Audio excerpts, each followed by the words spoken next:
ഇനി വരാൻ പോകുന്ന മാംഗല്യം സീരിയലിൻ്റെ ഫുൾ എപ്പിസോഡ് റിവ്യൂ ആണ്. അപ്പോൾ ഇനി കാണാൻ പോകുന്ന എപ്പിസോഡ് നമ്മളെല്ലാവരും ആഗ്രഹിച്ച ഒരു കാര്യം, നമ്മൾ ഒരിക്കലും ആഗ്രഹിക്കാത്ത ഒരു കാര്യം കൂടെ സംഭവിക്കുവാണ്. ഒന്ന്, ധനുഷ് എന്ന വ്യക്തിക്ക് അർച്ചന കൊടുക്കാൻ പോകുന്ന വലിയൊരു പണിയാണ്. ഇത് എപ്പോഴും കൊടുക്കുന്ന പണി പോലല്ല, ഈ വട്ടം പണി ശരിക്കും ഏഷ്യം തന്നെ പറയാം. ഇനി നമുക്ക് ഇഷ്ടമല്ലാത്തൊരു കാര്യം എന്ന് പറയുന്നത് ആദ്യയുടെ കാര്യത്തിൽ സംഭവിക്കാൻ പോകുന്ന ഒരു കാര്യമാണ്. അപ്പോൾ ഇന്നത്തെ ഡീറ്റെയിൽ റിവ്യൂ നോക്കുന്നതിന് മുമ്പേ എല്ലാം ചാനൽ സബ്സ്ക്രൈബ് ചെയ്യാനും ബെൽ ഐക്കൺ പ്രസ് ചെയ്യാൻ നിങ്ങളുടെ കമൻസും ഷെയർസും ലൈക്സും ഇടാൻ ആരും മറക്കണ്ട കേട്ടോ.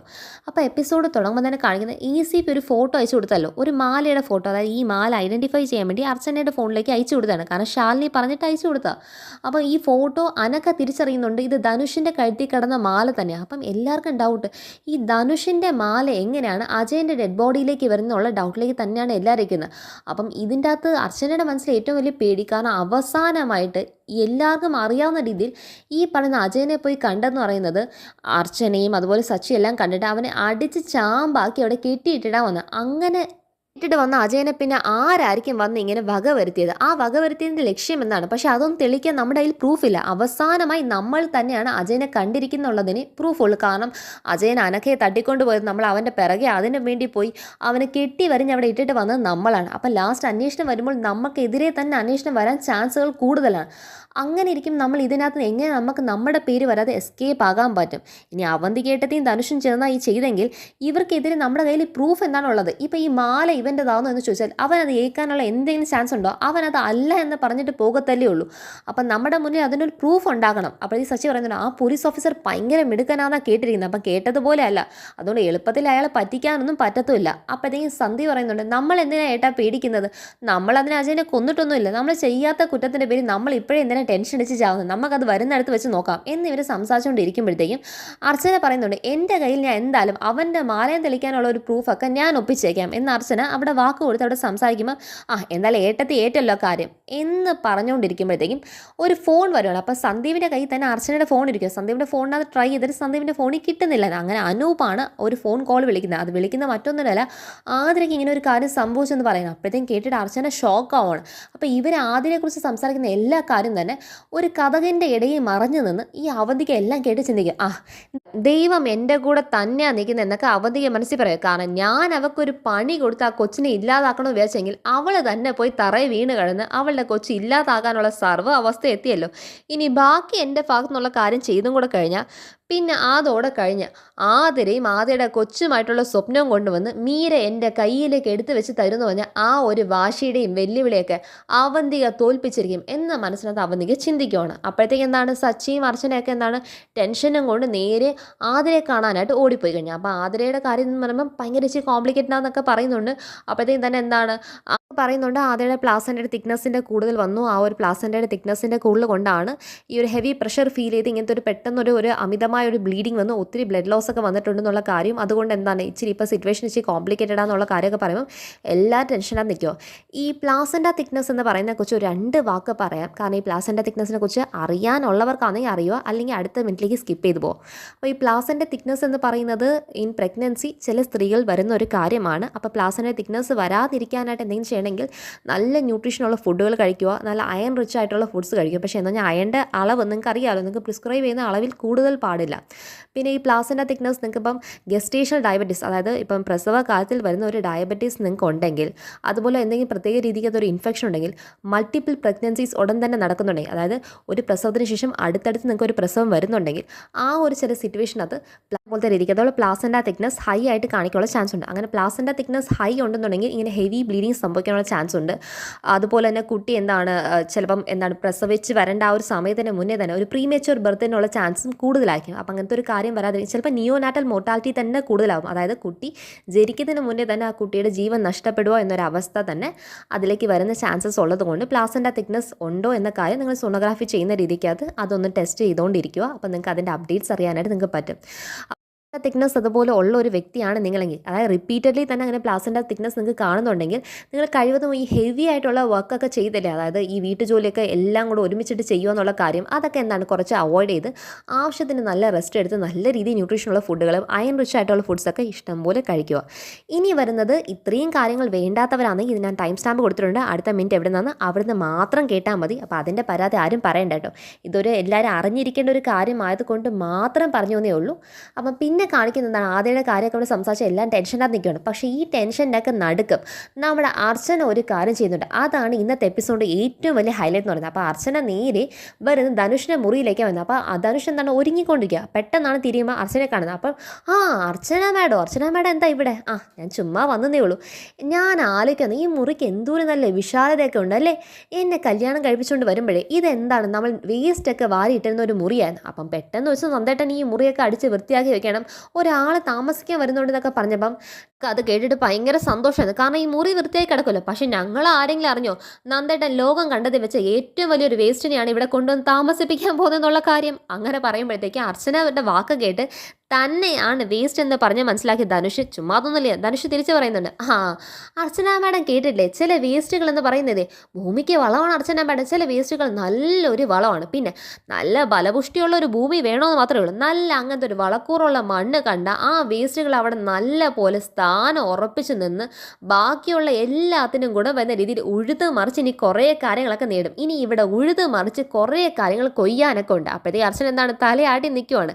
പിന്നെ അർച്ചന മാഡം സംസാരിച്ച് ജയിക്കാൻ വേണ്ടിയിട്ടാണ് വരുന്നതെന്നുണ്ടെങ്കിൽ അതിന് വരാൻ നിൽക്കേണ്ട മാഡം. ലാസ്റ്റ് സമാസമമായിരിക്കും നമ്മൾ രണ്ടുപേരും സംസാരിച്ച് നിൽക്കുന്നത്. പിന്നെ എന്നെപ്പോലെ ഒരുത്തൻ ഈ വീട്ടിൽ ഒരു അന്യനായി ഒരുത്തൻ വന്ന് കയറി ഇവിടെ താമസിച്ച് ഇവിടുത്തെ പെണ്ണിനെ എൻ്റെ ഉള്ളം കൈ വെച്ച് സ്നേഹം കൊടുത്ത് അവളെ കെട്ടിച്ചെൻ്റെ കയ്യിലേക്ക് തരാനുള്ള രീതിയിൽ ഇവിടം വരെ ഞാൻ കൊണ്ടുവന്ന് എത്തിച്ചെങ്കിൽ അത് എൻ്റെ മിടുക്കെന്ന് പറയുന്നതിനേക്കാളും ഈ പറയുന്ന അർച്ചന മാഡം ഉൾപ്പെടെയുള്ള വ്യക്തികളുടെ ഭർത്താവായ സച്ചി സാറിൻ്റെ ഉൾപ്പെടെയുള്ള ഈ വീട്ടിലെ എല്ലാ ആൺതരികളുടെയും കഴിവുകേടാണെന്ന് മാത്രമേ ഞാൻ പറയത്തുള്ളൂ. അതുകൊണ്ട് സംസാരിച്ച് ജയിക്കാൻ വരാതെ നമ്മൾ തുല്യ നിൽക്കത്തേ ഉള്ളൂ. അതിന് പകരം മാഡം പറയാൻ വന്ന കാര്യം മുഖവര ഇടാതെ ഇങ്ങോട്ടേക്ക് പറഞ്ഞേ, ഞാൻ പറയാൻ വന്ന കാര്യമല്ല, കാര്യം തരാൻ വേണ്ടി തന്നെ വന്നേ എന്ന് പറഞ്ഞാൽ അർച്ചന എന്താണ് ധനുഷിൻ്റെ മാല എടുത്തെങ്കിൽ കാണിക്കണം. അപ്പോഴത്തേക്കും ധനുഷ് ഇത് മാഡത്തിന് എവിടെ നിന്ന് കിട്ടി? നഷ്ടപ്പെട്ടെന്ന് വിചാരിച്ച സാധനം എവിടെ പോയി എന്നറിയാതെ ഇനി ഒരിക്കലും കിട്ടത്തിനെ വെച്ച് മാഡത്തിന് ഇത് എവിടെ നിന്ന് കിട്ടി? ഇത് ഞാൻ നിനക്ക് തരാൻ വേണ്ടി വന്നേ. ഇത് തൻ്റെ മാലയല്ലേ? പിന്നെ എൻ്റെ മാലയല്ലേ? എൻ്റെ മാല ഇത് എവിടെ പോയിന്ന് ഞാൻ അന്വേഷിക്കാത്ത ഒരു സ്ഥലമില്ല എന്നൊക്കെ ഭയങ്കര ഓവർ എക്സൈറ്റ്മെൻറ്റിനകത്ത് ഈ ധനുഷ് എന്താണ് ആ മാലയെ കണ്ടത് അങ്ങ് വീണ് കിടന്ന് സംസാരിക്കും. അപ്പോഴത്തേക്കും ധനുഷ് അർച്ചനെ പറയും, ഇതേ എനിക്ക് ഭയങ്കര പ്രിയപ്പെട്ടവൻ എന്നാ പിടിച്ചോന്ന് പറഞ്ഞിട്ട് അർച്ചന ആ മാല ധനുഷിനെ ഉള്ളം കയ്യിലേക്ക് വെച്ച് കൊടുക്കുക. ധനുഷ് ആണെങ്കിൽ അത് കിട്ടിയതിൻ്റെ ഭയങ്കര സന്തോഷം. എന്തായാലും അർച്ചന മാഡം ഇത് കൊണ്ടു തരാനാ വന്നുള്ള കാര്യം ഞാൻ അറിഞ്ഞില്ലോ. ഇതെനിക്ക് ഭയങ്കര വിലപ്പെട്ട ഒരു സാധനമാണ്, ഭയങ്കര പ്രിയപ്പെട്ട. കാരണം എനിക്ക് അത്രയും പ്രിയപ്പെട്ട ഒരാൾ എനിക്ക് ഗിഫ്റ്റ് തന്നൊരു മാലയാണ്. അതുകൊണ്ട് ഇതെനിക്ക് നഷ്ടപ്പെട്ടെന്നുള്ളത് എനിക്ക് ഭയങ്കര മനോവേദനയാണ്. എന്തായാലും ഇപ്പം അത് മാറിക്കിട്ടി. ഇതെനിക്ക് മാഡം തന്നേന്. മാഡത്തിന് എന്താ വേണമെന്ന് ചോദിച്ചോ, എന്ത് ചോദിച്ചാലും തരൂ. പറഞ്ഞത് വാക്കാക്കണം, എന്ത് ചോദിച്ചാലും താൻ തരുമോ? പിന്നെ എന്ത് വേണേലും ചോദിച്ചോന്നേ, എന്ത് ചോദിച്ചാലും തരും. കാരണം എനിക്ക് ഈ മാല ഞാൻ പറഞ്ഞില്ലേ, എനിക്ക് എത്രയും പ്രിയപ്പെട്ട ഒരാളെ എനിക്ക് ഗിഫ്റ്റ് തന്ന സാധനമാണ്. അതെനിക്ക് തിരിച്ചു കിട്ടിയതുപോലെ ഒരു സന്തോഷമില്ല. അതുകൊണ്ട് മാഡത്തിന് എന്തും ചോദിക്കാൻ ഞാൻ തരും. അപ്പോഴത്തേക്കും പറയാം, താനിപ്പം പറഞ്ഞില്ലേ തൻ്റെ ഉള്ളം കയ്യിലിരിക്കുന്ന ഒരു പെണ്ണ്, ആ പെണ്ണിനെ അതുപോലെ എടുത്ത് എൻ്റെ ഈ ഉള്ളം കയ്യിലേക്ക് തിരിച്ചു വെച്ച് തരണം. പോരാത്തിന് ഈ നാട് വിട്ട് താൻ പോകുകയും വേണം. ഇതാണ് എനിക്ക് തരാൻ പറ്റുമോ? അപ്പോഴത്തേക്കും മാഡം കൊള്ളാലോ ആള്. ഞാൻ 2.5 പവൻ്റെ മാല തിരിച്ചു തന്നിട്ട് ചോദിക്കുന്നത് ഞാൻ കെട്ടാൻ പോകുന്ന പെണ്ണ്. പോരാത്തേനോ ഞാൻ ഈ നാട് വിട്ടു പോകണോ? എന്തായാലും ഇതൊന്നും ചോദിച്ചാലും ഞാൻ തരത്തില്ല എന്നറിയാവുന്ന കാര്യമോ? എന്നിരുന്നിട്ടും ഇതൊക്കെ ചോദിക്കാൻ കാണിച്ചൊരു തൻ്റെടോ മനസ്സുണ്ട്. അത് അപാരം തന്നെ എന്നെന്താണ് ധനുഷ് അങ്ങ് പറയുമ്പോഴത്തേക്ക് അർച്ചന ഇവിടം കൊണ്ട് അർച്ചന അടവ് തന്നില്ല. അർച്ചനയ്ക്ക് പറയാനുള്ള യഥാർത്ഥ കളി ഇനിയാണ് ധനുഷ് കാണാനിരിക്കുന്നത്. ഈ മാല എനിക്ക് എവിടുന്ന് കിട്ടിയെന്ന് ധനുഷിന് അറിയാവോ? ഇപ്പോഴത്തെ ഈ മാല കണ്ടുപിടിച്ചതേ ഞാനല്ല. ഈ മാല കണ്ടുപിടിച്ചതും കിട്ടിയതൊക്കെ മറ്റൊരാളുടെ കയ്യിലാണ്. അതെ, ഈ മാല കണ്ടുപിടിച്ചതും കിട്ടിയതൊക്കെ ആരുടെ കയ്യിലാന്ന് ധനുഷിന് അറിയണ്ടേ? കേരള പോലീസിൻ്റെ കയ്യിൽ. ഇത് കേരള പോലീസിൻ്റെ കയ്യിൽ നിന്ന് എനിക്ക് കിട്ടിയ മാലയാണ്. അതായത് എൻ്റെ ഫ്രണ്ടായിട്ടുള്ള കളക്ടർ ശാലിനി പറഞ്ഞിട്ട് ഇവിടുത്തെ സ്ഥലം ACP ഈ മാല കണ്ട് പരിചയമുണ്ടോ, ഇത് ആരെങ്കിലും കൈ കണ്ടിട്ടുണ്ടോ എന്നൊക്കെ ചോദിച്ച് തന്നൊരു മാലയാണ്. അത് ആരുടെ കഴുത്തിൽ കിടന്നറിയോ ഈ മാല? ഈ മാല കിട്ടിയ സ്ഥലം അതിനേക്കാളും ബഹുരസമാണ്. കാരണം ഈ വീട്ടിലുള്ള സർവ്വ ആൾക്കാരെയും കൊല്ലാൻ ശ്രമിച്ചെന്ന അജയൻ എന്ന് പറഞ്ഞൊരു ഫ്രോഡുണ്ട്. ആ ഒരു ഗുണ്ടയുടെ ഡെഡ് ബോഡിയിൽ നിന്ന് കിട്ടിയ മാലയാണ് ഈ ഒരു മാല.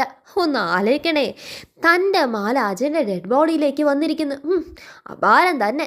ധനുഷിൻ്റെ മുഖമൊക്കെ അങ്ങ് വാടി ടെൻഷനായിട്ടൊക്കെ നിന്നിട്ട് ധനുഷ് പറയാം, അതിന് ഇത് എൻ്റെ മാലയാന്ന് ആര് പറഞ്ഞു? എൻ്റെ മാലയൊന്നും അല്ല ഇത്. എൻ്റെ കൈ കൊണ്ടുവന്ന് തന്നാൽ ഇത് എൻ്റെ മാലയാവും, ഇനി എൻ്റെ മാല എന്നുള്ളതിന് ഇതിനകത്ത് എന്ത് തെളിവായിരിക്കുന്നത്? തെളിവാണോ ധനുഷേ? തെളിവൊക്കെ ഇഷ്ടം പോലെ ഉണ്ടോ. തെളിവൊക്കെ എൻ്റെ കയ്യിൽ അങ്ങ് അടുക്കിയിരുന്നുണ്ടല്ലേ ഞാൻ തൻ്റെ കയ്യിൽ ഇത് കൊണ്ടുവന്ന് തരുന്നത്. ഇതേ തൻ്റെ കയ്യിൽ ഇപ്പോൾ ഇരിക്കുന്നത് ഡ്യൂപ്ലിക്കേറ്റ് ആണ്. ഇതിൻ്റെ ഒറിജിനൽ ഇതേടെ കേരള പോലീസിലെ സുരക്ഷിതമായിട്ട് തന്നെ ഇരിപ്പുണ്ട്. പിന്നെ താൻ എന്തിനാണ് അജയനെ കൊന്നേന്നുള്ള കാര്യം എനിക്കറിയണ്ട, എനിക്കത് ചോദിക്കേണ്ട ആവശ്യമില്ല. പിന്നെ ഒറ്റൊരു കാര്യം മാത്രം പറയാം, ഈ ഒരു കാര്യം തെളിഞ്ഞു കഴിയുമ്പം, എൻ്റെ ഒരു വാക്ക് കൊടുത്തു കഴിയുമ്പം പിന്നെ ഒരു 12 വർഷം അല്ലെങ്കിൽ 14 വർഷമൊക്കെ ധനുഷിന് പിന്നെ പുറം ലോകം കാണാതെ ജീവിക്കാം. പിന്നെ എൻ്റെ ഇപ്പോഴത്തെ സാഹചര്യത്തിന് ഞാനത് ചെയ്യുമെന്നുള്ള കാര്യം ധനുഷിന് നല്ലപോലെ അറിയാമല്ലോ. അതുകൊണ്ട് ഞാനത് ചെയ്യാൻ ഒരു രീതിയിലും മടി കാണിക്കരുത്. കാരണം എൻ്റെ എത്രയോ പ്ലാനുകൾ പൊട്ടിച്ചതല്ലേ. അപ്പം പിന്നെ ഇതെൻ്റെ കയ്യിൽ ദൈവം കൊണ്ടുവന്ന് വെച്ച് തന്നതല്ലേ, ഞാൻ വേണ്ട എന്ന് വെക്കുമോ? പ്രൂഫ്, ഈ മാല തൻ്റെതാണെന്ന് തെളിയിക്കാനുള്ള പ്രൂഫ്. ഈ തൻ്റെ മാലയാണെന്നുള്ള കാര്യം അനക്കയാണ് കണ്ട് മനസ്സിലാക്കി. പിന്നെ ഞാനും അനക്കയും കൂടെ ഒരു മൊഴി കൊടുത്താൽ സ്വാഹ. അതിൻ്റെ അപ്പുറത്തോട്ടേക്ക് വലിയൊരു പ്രൂഫുണ്ട്. അത് മറ്റൊന്നുമല്ല, തൻ്റെ കൈ കൊണ്ട് താൻ തന്നെ കുഴിച്ച് വെച്ചിരിക്കുന്ന ഒരു പ്രൂഫാണ്. അപ്പോഴത്തേക്കും ധനുഷിന് ഭയങ്കര ടെൻഷൻ്റെ BP കയറി നിൽക്കും. അപ്പം ധനുഷിനോട് പറയുകയാണ്, അതായത് ദാ ഈ ഒരു ഫോട്ടോ കണ്ടോ എന്ന് പറഞ്ഞാൽ അർച്ചന കയ്യിൽ നിന്നൊരു ഫോട്ടോ എടുത്ത് കാണിക്കുക. ധനുഷ് ഒരു മാല, ഇതേ സ്വർണ്ണമാലയെ പല്ലിൽ കടിച്ച് പിടിച്ചുകൊണ്ട് നിൽക്കുന്നതിൻ്റെ ഒരു ഫോട്ടോ ആണ്. ഈ ഫോട്ടോ തനിക്കറിയാവോ? ഇത് ഫോട്ടോ തൻ്റെ തന്നെയാണ്. തൻ്റെ സോഷ്യൽ മീഡിയ താൻ പോസ്റ്റ് ചെയ്ത ആ നെല്ലിശ്ശേരി ഗ്രൂപ്പിൽ ജോയിൻ ചെയ്തതിൻ്റെ സന്തോഷത്തിൽ ആ ഫസ്റ്റ് ഡേ തന്നെ വേണ്ട താൻ ആ മാലയും കടിച്ച് വിട്ട് എന്താ ഒരു സ്റ്റൈലല്ലേ. അത് കടന്നങ്ങ് തൻ്റെ കഴുത്തിനകത്തേണ്ട നല്ല കടന്നങ്ങ് തിളങ്ങുമല്ലേ. അതിൻ്റെ കൂടെ അതിനെ നന്നായിട്ട് കാണിക്കാൻ പല്ലിലും കൂടെ കടിച്ച് പിടിച്ചിട്ടുണ്ട്. അപ്പം ഇത് തന്നെ പോരെ ധനുഷേ പ്രൂഫ്. അതിൻ്റെ കൂടെ എൻ്റെ അനക്കേണ്ട വകയുള്ള ഒരു മൊഴി കൂടെ ആയിക്കഴിഞ്ഞാൽ തൻ്റെ കാര്യം കട്ടപ്പോകാം. പിന്നെ ഞാൻ പറഞ്ഞ പോലെ 12 14 വർഷമോ ഇവിടെ വിളയ്ക്കാനും കൊയ്യാനൊക്കെ നിൽക്കുന്നതിന് പകരം തരുന്ന ഗോതമ്പുണ്ടേ കഴിച്ച് ധനുഷ്ടങ്ങ് സ്വസ്ഥമായിട്ടങ്ങ് ജീവിക്കാന്നേ. എന്താ ഹാപ്പി അല്ലേ? മാഡം അർച്ചന മാഡം എന്നെ എങ്ങനെയെങ്കിലും രക്ഷിക്കണം അർച്ചന മാഡം. ഞാനല്ല അജയനെ കൊന്നത്, അത് മറ്റൊരാളെ കൊന്ന്. താൻ പറഞ്ഞ ഈ മറ്റൊരാളുടെ കാര്യം ആരാന്നൊക്കെ എനിക്ക് മനസ്സിലായി. എന്തായാലും എനിക്കതറിയാൻ ഒരു താല്പര്യമില്ല. ചോദിക്കാനുള്ളതൊക്കെ നല്ല പോലെ ACP വന്ന് തന്നോട് ചോദിക്കുമ്പം താൻ അന്നേരം പറഞ്ഞാൽ മതിയടോ, അല്ലാതെ എന്നോട് ഇതൊക്കെ പറഞ്ഞിട്ട് കാര്യമുണ്ടോ? എന്തായാലും ഞാൻ തന്നോട് ആദ്യം ഒരു ഓഫർ വെച്ച് ആ ഒരു ഓഫർ താൻ നിഷേധിച്ചു. ഇനിയിപ്പോൾ എന്താണ്, നേരെ പോലീസ് വന്ന് തന്നെ കൊണ്ട് പറയാനുള്ള സദ്യയൊക്കെ പറഞ്ഞ് ഇവിടെ തന്നെ അറസ്റ്റ് ചെയ്തുകൊണ്ട് പോകുന്ന ഒരു രംഗം. എന്താ രസമായിരിക്കും അല്ലേ ഇത് കാണാനായിട്ട് എന്ന് അർച്ചന പറയുമ്പോൾ ധനുഷ് ഭയങ്കര പേടിച്ചെന്നിട്ട് പറയോ, ഇത് ഞാനല്ല അവനെ കൊന്നത് ഞാനല്ല മാഡം. ഞാൻ മാഡത്തിനോട് എല്ലാ സത്യം പറയാം. താൻ എന്നോട് ഒരു സത്യം പറയേണ്ട ആവശ്യമില്ല. എനിക്കതൊന്നും അറിഞ്ഞിട്ടൊരു കാര്യമില്ല. താനല്ല മറ്റൊരാളാന്ന് പറയുമ്പം തന്നെ എനിക്കറിയാം ആ മറ്റൊരാൾ ആരാന്നുള്ള കാര്യമൊക്കെ മനസ്സിലാക്കാനുള്ള സ്വാഭാവിക ബുദ്ധിയൊക്കെ എനിക്കുണ്ടെന്ന് അർച്ചന പറയുമ്പോഴത്തേക്കും ധനുഷ് എന്താണ്, ഇവളുടെ അടുത്ത് അമ്പിന് വില്ലിന് ഇനി അടുക്കാൻ പറ്റത്തില്ല. അപ്പം ലാസ്റ്റ് അളവിനകത്ത് പറയുമോ, അർച്ചന മാഡം എന്നെ എങ്ങനെയെങ്കിലും രക്ഷിക്കണം, എന്ത് വേണമെങ്കിലും ചെയ്യാം, മാഡം പറയുന്ന പോലെയൊക്കെ ഞാൻ അനുസരിക്കാം, എന്നെ എങ്ങനെയെങ്കിലും ഒന്ന് രക്ഷിക്കണം. അപ്പം ലാസ്റ്റ് അർച്ചന വീണ്ടും പറയാം, ഞാൻ നേരത്തെ തന്നോട് പറഞ്ഞില്ലേ തൻ്റെ ഉള്ളം കയ്യിലിരിക്കുന്ന ആ ഒരു പെണ്ണ്, ആ പെണ്ണെന്താ എൻ്റെ ഈ ഉള്ളം കയ്യിലേക്ക് വെച്ച് തന്നിട്ട് ഈ നാട്ടിൽ പോലും നിൽക്കുക, തന്നെക്കുറിച്ച് ഇവിടെ അന്വേഷിച്ചാൽ പോലും തന്നെ ഒരു പൊടി പോലും കാണാത്ത പോലെ ധനുഷ് ഇവിടം വിട്ട് ഈ സ്ഥലം തന്നെ വിട്ടു പോകണം. എന്താ സമ്മതമാണോ? അങ്ങനെ ഉണ്ടെങ്കിൽ ഞാൻ ഈ മൊഴി പറയാതിരിക്കാനും തൻ്റെ മാലയാന്ന് എനിക്ക് മനസ്സിലാന്നുള്ള കാര്യം പറയാതിരിക്കാൻ ഞാൻ ശ്രമിക്കാം എന്നങ്ങ് പറയുമ്പോഴത്തേക്കും ലാസ്റ്റ് ധനുഷ് എന്താണ് സമ്മതിച്ച്. പക്ഷേ എനിക്കൊരു 2 ദിവസം സമയം തരണം, 2 ദിവസത്തിന് എല്ലാം റെഡിയാക്കിയിട്ട് പോകും. ഈ 2 ദിവസത്തിൽ താൻ വേറെ വല്ല പദ്ധതി ഇടാനാണ് ഉദ്ദേശിക്കുന്നതെങ്കിൽ പിന്നെ എൻ്റെ കൂടെ മറ്റൊരാളും കൂടെ കാണും, അതായത് കേരള പോലീസും കൂടെ എൻ്റെ കൂടെ കാണും. അപ്പോൾ അവരായിരിക്കും പിന്നെ തന്നെ നല്ലപോലെ കൈകാര്യം ചെയ്ത്. അതുകൊണ്ട് 2 ദിവസം, അതായത് 48 മണിക്കൂർ അതിൻ്റെ അകം വെച്ച് താൻ കൂടും കിടക്കയൊക്കെ എടുത്ത് ഇവിടുന്ന് സ്നേഹ എന്ന വ്യക്തിയെ മനസ്സിൽ നിന്ന് തന്നെ പറിച്ചെറിഞ്ഞിട്ട് പോയിക്കോണം.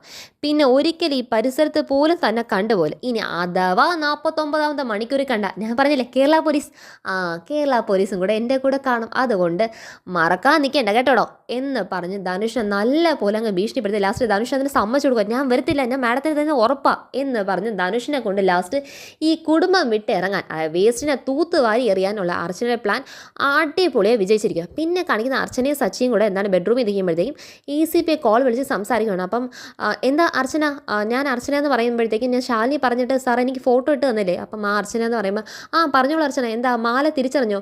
ഇല്ല സാർ, എനിക്ക് ഈ മാല എവിടെയും കണ്ടതായിട്ട് ഓർമ്മയൊന്നുമില്ല. അത് അജയൻ്റെ ബോഡിയാന്ന് തന്നെ തിരിച്ചറിഞ്ഞോ? അജയൻ്റെ ബോഡിയാണെന്നുള്ള കാര്യം അറിയത്തില്ല, പക്ഷേ ഈ മാല അജയൻ്റെ അല്ല എന്നുള്ള കാര്യം മാത്രം അവൻ്റെ ബന്ധുക്കൾ ഐഡൻറ്റിഫൈ ചെയ്തിട്ടുണ്ട്. പിന്നെ അവൻ്റെ ബോഡി പിന്നെ ഭയങ്കര മോശമായ അവസ്ഥയിലാണല്ലോ കിട്ടിയത്, അതുകൊണ്ട് അവൻ്റെ ആണോ എന്ന് ഐഡൻറ്റിഫൈ ചെയ്യാൻ ഇതുവരെ ബന്ധുക്കൾക്കോ സുഹൃത്തുക്കളോ ഒന്നും പറ്റിയിട്ടില്ല. ഇനി ഫോറൻസിക്കിനെ നോക്കിയിട്ട് മാത്രമാണ് അജയൻ്റെ തന്നെയാണോ എന്ന് നമുക്ക് ഐഡൻറ്റിഫൈ ചെയ്യാൻ പറ്റുന്നത്. അർച്ചന ഏതായാലും ഒരു കാര്യം ചെയ്യും, ഈ മാല വീട്ടിലുള്ള എല്ലാവരും ഒന്നും കാണിച്ചു നോക്കുക, അപ്പം ആർക്കെങ്കിലും ഇത് പരിചയമുണ്ടെങ്കിൽ എവിടെയെങ്കിലും കണ്ട ഓർമ്മയുണ്ടെങ്കിൽ നമുക്ക് അറിയാമല്ലോ എന്ന് പറയുമ്പോൾ അത് ഞാൻ നോക്കാം സാർ എന്ന് പറഞ്ഞിട്ട് എന്താണ് അർച്ചന ആ ഫോൺ കട്ട് ചെയ്യുന്നതാണ് കാണിച്ചാണ് ഇന്നത്തെ മാംഗല്യം സീരിയലിൻ്റെ എപ്പിസോഡ് അവസാനിക്കുന്നത്. അപ്പോൾ ഇതാണ് ഇന്നത്തെ എപ്പിസോഡിൻ്റെ ഫുൾ റിവ്യൂ. അപ്പോൾ എല്ലാവരും കാണുക, ചാനൽ ലൈക്ക് ചെയ്യാനും സബ്സ്ക്രൈബ് ചെയ്യാനും ബെൽ ഐക്കൺ പ്രസ് ചെയ്യുന്നുണ്ട്, കമൻസ് ഷെയർസ് ലൈക്സ് ഇടാൻ ആരും മറക്കണ്ട കേട്ടോ. ബൈ.